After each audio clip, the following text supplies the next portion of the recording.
काला तांत्रिक 1935। भैरव नाथ गांव का एक शातिर तांत्रिक काली शक्ति की तलाश में मासूम बच्चों की बलि देता है। गांव का गुस्सा गांव वाले भैरवन को पकड़ते हैं और बिना दाह संस्कार किए जिंदा जला देते हैं। श्मशान की चीख राख में उसकी आंखें जलती हैं और एक शाप छोड़ जाता है, मैं अधूरा रह गया, अधूरी मौत का पूरा बदला लूंगा। 40 साल बाद शहर से 6 युवा विक्रम, रागिनी, सीमा, राजीव, तान्या और करण गांव में पुरानी हवेली पर एक फिल्म शूट करने आते हैं। वीरान हवेली में पहला कदम, हवेली के अंदर अजीब सन्नाटा, दीवारों पर छिलका हुआ खून और तांत्रिक चिन्ह नजर आते हैं। शीशे में परछाई, रागिनी खुद को शीशे में देखती है, लेकिन उसकी परछाई अलग हिलती है।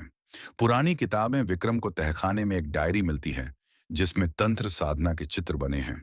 पहली रात, कुछ चल रहा है। रात को करण की नींद खुलती है। हवेली की छत पर किसी के दौड़ने की आवाजें सुनाई देती हैं। श्मशान से राख उठती है। श्मशान में कोई राख में से बाहर निकलता है, बिना चेहरे का अधूरा शरीर।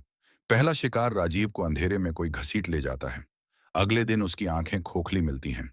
गांव का बूढ़ा, एक बूढ़ा पंडित बताता है कि भैरों की आत्मा अब अधूरी बनकर श्मशान में घूम रही है। हड्डियों की दीवार, हवेली की एक दीवार गिरती है। अंदर से ढेर सारी इंसानी हड्डियां गिरती हैं। आत्मा का भूतिया नक्शा। रागिनी को सपने में दिखता है कि हवेली के नीचे एक तांत्रिक मंडल है जहां उसकी आत्मा बंद है। कैमरा कुछ और दिखाता है। सीमा का कैमरा रात को अपने आप ऑन होकर उस अधूरी आत्मा को कैद करता है। दूसरा शिकार, सीमा को छत पर उल्टा लटका दिया जाता है।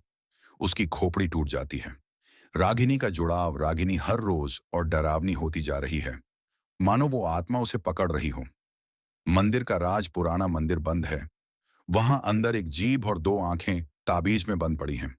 गांव वालों की सच्चाई, गांव के 4 बड़े लोग बताते हैं कि उन्होंने भैरों को मारा था। अब वो उन्हें ढूंढ रहा है। हवेली की रक्त वर्षा, हवेली की छत से खून टपकता है। दीवारों से मैं अधूरा हूं लिखा दिखता है। तीसरा शिकार, करण को तांत्रिक चाकू से आधा काट दिया जाता है। अधूरी लाश। जंगल में दौड़ती रूह, रात को रागिनी आधी आत्मा बनकर जंगल की ओर भागती है। अब वो रागिनी नहीं, पुराना तांत्रिक ग्रंथ विक्रम को मिलती है। मृत शरीर पुनः जागृत साधना नामक किताब। उसे सब समझ आता है। गांव का चौराहा, 4 बुजुर्गों को गांव के बीच उल्टा लटकाया जाता है। उनकी आत्मा जलकर राख हो जाती है। श्मशान में अंतिम तिलक, रागिनी अब भैरों की तरह बोलती है, मेरी मौत का पूरा चक्र अब पूरा होगा। मंदिर की घड़ी 3:38 AM।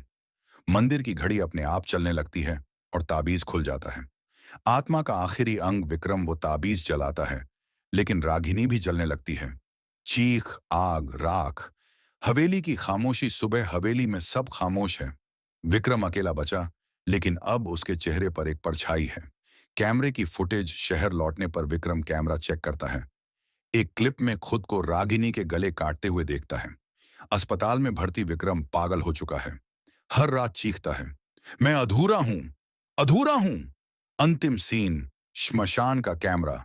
गांव के CCTV में हर रात 3:83 AM पर राख उड़ती है और आवाज आती है, मैं जिंदा हूं।